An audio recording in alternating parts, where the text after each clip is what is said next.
जय नेपाल। सत्य सेवा सुरक्षणम public 4K टेलिभिजनको सहकार्यमा गण्डकी प्रदेश प्रहरी कार्यालयको टेलिभिजन कार्यक्रम हाम्रो प्रहरीमा हार्दिक स्वागत छ।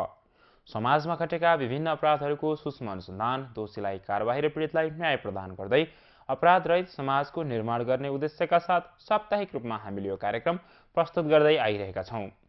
दर्शकबिन, आजको कार्यक्रममा पनि हामीले यस सप्ताहभरि गण्डकी प्रदेशमा भएका विभिन्न घटनाहरू सँगसँगै समाजमा शान्ति, सुरक्षा र अमन चयन कायम गर्न प्रहरीले गरेका विभिन्न जनमुखी गतिविधिहरू प्रस्तुत गर्नेछौं। कार्यक्रमको सुरुवात गरौं अपराध समाचारहरूबाट।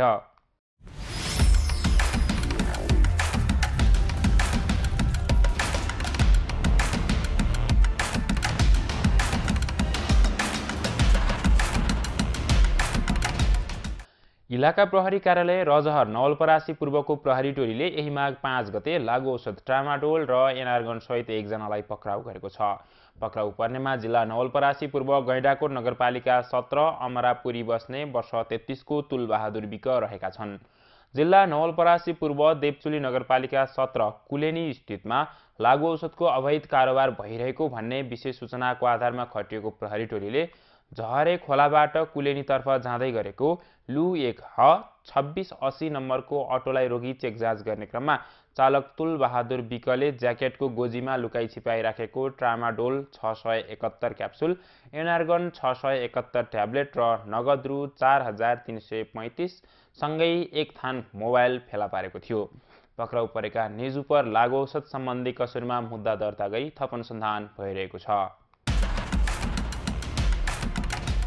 जिल्ला प्रहरी कार्यालय स्याङ्जाको प्रहरी टोलीले यही माघ 5 गते 4 नाल भरुवा बन्दुक र सोसँग सम्बन्धित सामग्रीहरू सहित 3 जनालाई पक्राउ गरेको छ। पक्राउ पर्नेमा जिल्ला स्याङ्जा बिरुवा गाउँपालिका 3 सिउडी बस्ने वर्ष 77 को तिलबहादुर पुलामी, सोही स्थान बस्ने वर्ष 65 को मिनबहादुर पुलामी र वर्ष 65 को रणबहादुर थापा रहेका छन्।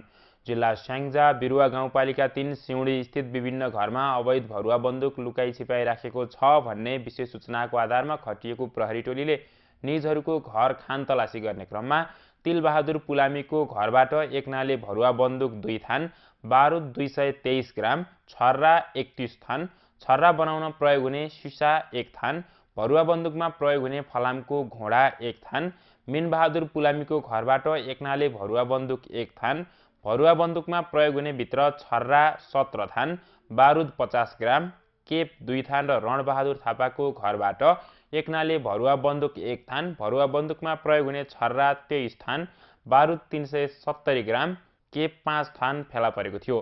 पक्राउ परेका निजहरू उपर हात हतियार तथा खरखजना सम्बन्धी कसुरमा मुद्दा दर्ता गरी थप अनुसन्धान भइरहेको छ। ओडा प्रहरी कार्यालय बगर कास्कीको प्रहरी टोलीले यही माघ 5 गते अवैध बालुवासहित एक ट्र्याक्टरलाई नियन्त्रणमा लिएको छ। जिल्ला कास्की माछापुछ्रे गाउँपालिका 5 र 6 को सिमाना सेती नदीको मोर्दी घाटमा त 570 नम्बरको ट्र्याक्टरमा अवैध रूपमा बालुवा चोरी निकासी गरेको छ भन्ने विशेष सूचना प्राप्त हुनासाथ प्रहरी टोली खटिगई बालुवा लोड गर्दै गरेको ट्र्याक्टरलाई नियन्त्रणमा लिएको थियो। उक्त ट्र्याक्टरलाई आवश्यक कारबाहीको लागि पोखरा महानगरपालिकाको कार्यालयमा पठाइएको छ। इलाका प्रहरी कार्यालय बेलचौतारा तनहुको प्रहरी टोलीले यही माघ 4 गते कुटपिटमा संलग्न 3 जनालाई पक्राउ गरेको छ। पक्राउ पर्नेमा जिल्ला तनहु बन्दीपुर गाउँपालिका 2 आर्थुङ्गा बस्ने वर्ष 26 को राज भुजेल, सोही स्थान बस्ने वर्ष 23 को विजय गुरुङ र वर्ष 26 को अनिल गुरुङ रहेका छन्। जिल्ला तनहु बन्दीपुर गाउँपालिका 2 कुवादीमा बन्दीपुरबाट सुखौरातर्फ जाँदै गरेको ग1ख 4937 नम्बरको बसमा सवार सोही स्थान बस्ने वर्ष 26 को सुवास गुरुङलाई सामान्य विवाद पश्चात सोही बसमा सवार निजहरूले कुटपिट गरेको भन्ने जानकारी प्राप्त हुनासाथ खटिएको प्रहरी टोलीले घाइतेलाई उपचारको लागि बन्दीपुर अस्पताल बन्दीपुर पठाई थप उपचारको लागि एलाइफ अस्पताल चितवन रिफर गरिएको थियो। कुटपिटमा संलग्न निजहरूलाई पक्राउ गरी अभद्र व्यवहार सम्बन्धी कसुरमा मुद्दा दर्ता गरी थप अनुसन्धान भइरहेको छ। जिल्ला स्याङ्जा बिरुवा गाउँपालिका 6 थुम्का स्थितमा यही पुस 30 गते एक घरमा आगोलागी भएको छ। जिल्ला स्याङ्जा बिरुवा गाउँपालिका 6 थुम्का बस्ने वर्ष 43 को हुमबहादुर नेपालीको ढुङ्गा माटोले बनेको टिनको छानो भएको एक तले कच्ची घरमा आगोलागी भएको भन्ने जानकारी प्राप्त हुनासाथ खटिएको जिल्ला प्रहरी कार्यालय स्याङ्जाको प्रहरी टोलीले स्थानीयको सहयोगमा आगो पूर्ण रूपमा नियन्त्रणमा लिएको थियो। उक्त आगोलागीबाट अन्नपात, लत्ता, कपडा तथा भाँडा बर्तन पूर्ण रूपमा जलेर नष्ट भएका थिए। त्यस्तै जिल्ला पर्वत मोदी गाउँपालिका 1 झिल्ली बराङ स्थितमा यही माघ 2 गते एक घरमा आगोलागी भएको छ। जिल्ला पर्वत मोदी गाउँपालिका 1 झिल्ली बराङ बस्ने वर्ष 48 को कृत बहादुर विकको ढुङ्गा माटोको गाह्रो भएको, खरको छानो भएको 1 कोठे कच्ची घरमा निजकै नाति वर्ष 4 को अंशु विक र निजकै साथी सो स्थान बस्ने वर्ष 4 को विश्वास भण्डारी खेल्ने क्रममा निज विश्वास भण्डारीले लाइटर बाल्दा घरमा आगोलागी भएको जानकारी प्राप्त हुनसाथ खटिएको जिल्ला प्रहरी कार्यालय पर्वतको प्रहरी टोलीले स्थानीयको सहयोगमा आगो पूर्ण रूपमा नियन्त्रणमा लिएको थियो। उक्त आगोलागीबाट घरमा रहेको 4 मुरी कोदो, 30 पाथी मकै, लत्ता कपडा, भाँडा बर्तन, नागरिकताको प्रमाणपत्र र जग्गा धनी पूर्जा जली घर पूर्ण रूपमा नष्ट भएको थियो। त्यस्तै जिल्ला बागलुङ तमानखोला गाउँपालिका 1 स्याउला स्थितमा यही माघ 5 गते एक घरमा आगोलागी भएको छ। जिल्ला बागलुङ तमानखोला गाउँपालिका 1 बस्ने वर्ष 50 को बलबहादुर विकको ढुङ्गा माटोले बनेको जस्ताको छानो भएको एक तले कच्ची घरमा अचानक आगोलागी भएको भन्ने जानकारी प्राप्त हुनसाथ खटिएको जिल्ला प्रहरी कार्यालय बागलुङको प्रहरी टोलीले स्थानीयको सहयोगमा आगो पूर्ण रूपमा नियन्त्रणमा लिएको थियो। त्यस्तै जिल्ला म्याग्दी बेनी नगरपालिका 8 न्यू रोड स्थितमा यही माघ 5 गते एक पसलमा आगोलागी भएको छ। जिल्ला म्याग्दी बेनी नगरपालिका 8 न्यू रोड बस्ने टीकाराम शर्माले सञ्चालन गर्दै आएको आचार्य पूजा सामग्री भण्डारमा फ्रिजको तार सर्ट भई अचानक आगोलागी भएको भन्ने जानकारी प्राप्त हुनसाथ खटिएको जिल्ला प्रहरी कार्यालय म्याग्दीको प्रहरी टोलीले स्थानीयको सहयोगमा आगो पूर्ण रूपमा नियन्त्रणमा लिएको थियो। उक्त आगोलागीबाट फ्रिज, कोठाको झ्याल र पूजा पसलको भण्डारमा रहेको पूजा सामग्रीहरू जलेर नष्ट भएको थियो। त्यस्तै जिल्ला नवलपरासी पूर्व कावसुती नगरपालिका 3 नवदुर्गा चोक स्थितमा यही माघ 5 गते एक गोठमा आगोलागी हुँदा अन्दाजी 1,50,000 बराबरको क्षति भएको छ। जिल्ला नवलपरासी पूर्व कावसुती नगरपालिका 3 नवदुर्गा चोक बस्ने डमिसरा पुन मगरको टिनको छानो भएको काठको गोठमा अचानक आगोलागी भएको भन्ने जानकारी प्राप्त हुनसाथ खटिएको जिल्ला प्रहरी कार्यालय नवलपरासी पूर्वको प्रहरी टोलीले दमकल र प्रहरीको सहयोगमा आगो पूर्ण रूपमा नियन्त्रणमा लिएको थियो। उक्त आगोलागीबाट गोठमा रहेको काठपात र जस्तापाता समेत गरी अन्दाजी 1,50,000 बराबरको क्षति भएको थियो। जिल्ला कास्की अन्नपूर्ण गाउँपालिका 5 पुरन गाउँमा यही माघ 3 गते आगोले पोलेर एकजनाको मृत्यु भएको छ। जिल्ला कास्की अन्नपूर्ण गाउँपालिका 5 पुरन गाउँमा बस्ने वर्ष 88 की महेश्वरी विकले आफ्नै घरमा खाना पकाउने क्रममा अचानक आगो साडीमा सल्कन जाँदा कम्मर मुनिको भाग आगोले पोली घाइते भई उपचारको लागि पश्चिम क्षेत्रीय अस्पताल ल्याई उपचार भइरहेकोमा यही माघ 5 गते उपचारको क्रममा मृत्यु भएको हो। जिल्ला नवलपरासी पूर्व देवचुली नगरपालिका 14 देवचुली चोक स्थितमा यही माघ 1 गते स्कर्पियोले पैदल यात्रीलाई ठक्कर दिँदा एकजनाको मृत्यु भएको छ। जिल्ला नवलपरासी पूर्व देवचुली नगरपालिका 14 देवचुली पूर्व पश्चिम राजमार्गमा कावासोती तर्फबाट दलदले तर्फ आउँदै गरेको 12-16-47-40 नम्बरको स्कर्पियोले पैदल यात्री जिल्ला नवलपरासी पूर्व देवचुली नगरपालिका 14 बस्ने वर्ष 42 की जया कला अर्याललाई ठक्कर दिएको भन्ने जानकारी प्राप्त हुनसाथ खटिएको इलाका प्रहरी कार्यालय रजहरको प्रहरी टोलीले घाइतेलाई उद्धार गरी उपचारको लागि देवचुली अस्पताल दलदले पठाई थप उपचारको लागि मध्यबिन्दु प्रादेशिक अस्पताल डन्डा पठाएकोमा सोही दिन उपचारको क्रममा निज अर्यालको मृत्यु भएको थियो। स्कर्पियो चालक जिल्ला मकवानपुर थाहा नगरपालिका 11 बस्ने वर्ष 43 को चन्द्रबहादुर गोलेलाई पक्राउ गरी सवारी जान सम्बन्धी कसुरमा मुद्दा दर्ता गरी थप अनुसन्धान भइरहेको छ। त्यस्तै जिल्ला नवलपरासी पूर्व देवचुली नगरपालिका 11 आश्रम चोक स्थितमा यही माघ 2 गते पिकअप भ्यान र स्कुटर एक आपसमा ठक्कर खाई दुर्घटना हुँदा एकजनाको मृत्यु भएको छ।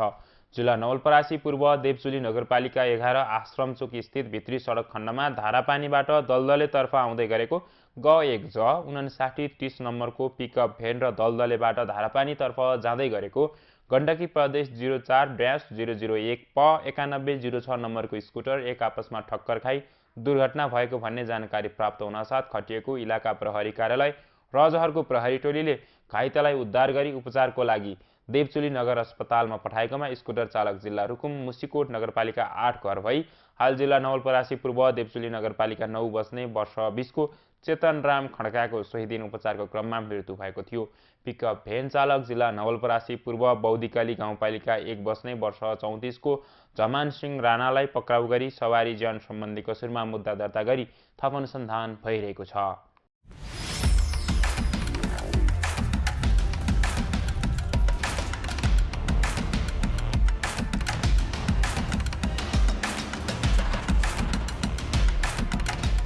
दर्शकबिन कार्यक्रममा अब भने हाम्रा गतिविधिहरूको पालो।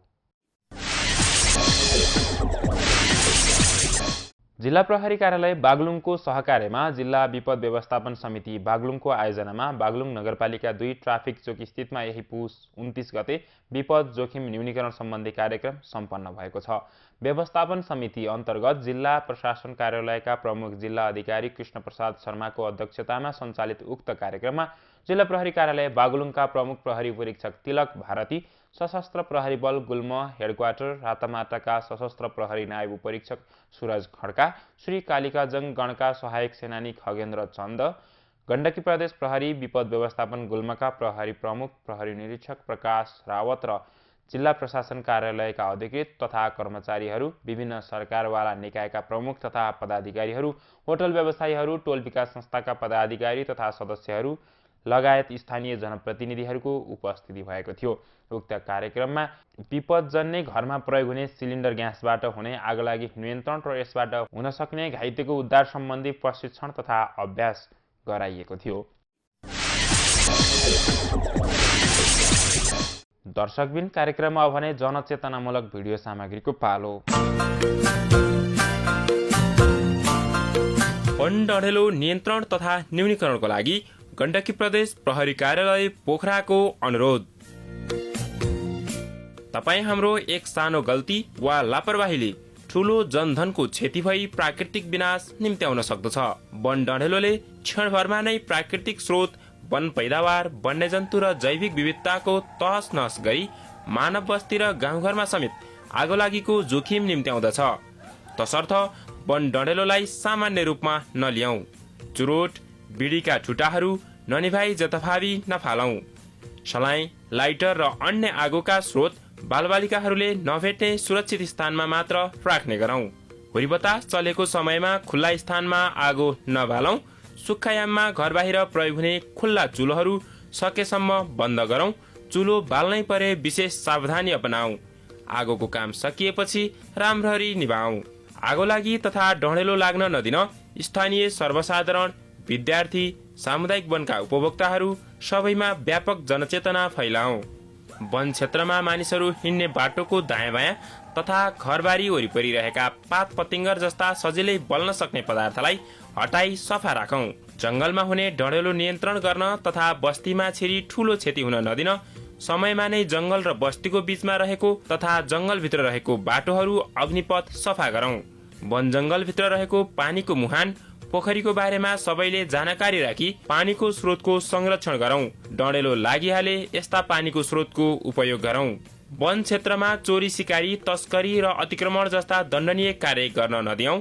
कोही कसैले गरेको थाहा पाए तुरुन्त नजिकको वन कार्यालय वा प्रहरी कार्यालयमा खबर गरौं। आगोलागी तथा डढेलो लागिहाले आफ्नो सामुदायिक वनका सम्पूर्ण उपभोक्ताहरू, छिमेकी सामुदायिक वन उपभोक्ता समूहहरू, सर्वसाधारण, स्थानीय तह, स्थानीय प्रशासन, नेपाल प्रहरी, नेपाली सेना तथा नजिकको वन कार्यालयमा तुरुन्त खबर गरौं।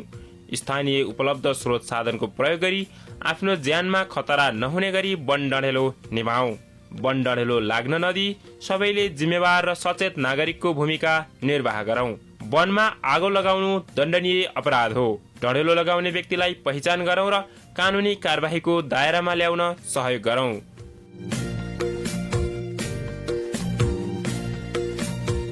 दर्शकबिन आजको हाम्रो श्रृङ्खला यति नै। तपाईलाई हाम्रो कार्यक्रम कस्तो लाग्यो? कार्यक्रमबारे केही सल्लाह सुझाव भए हाम्रो इमेल ठेगाना gandaki_newsdesk@nepalpolice.gov.np मा लेखी पठाउनुहोला।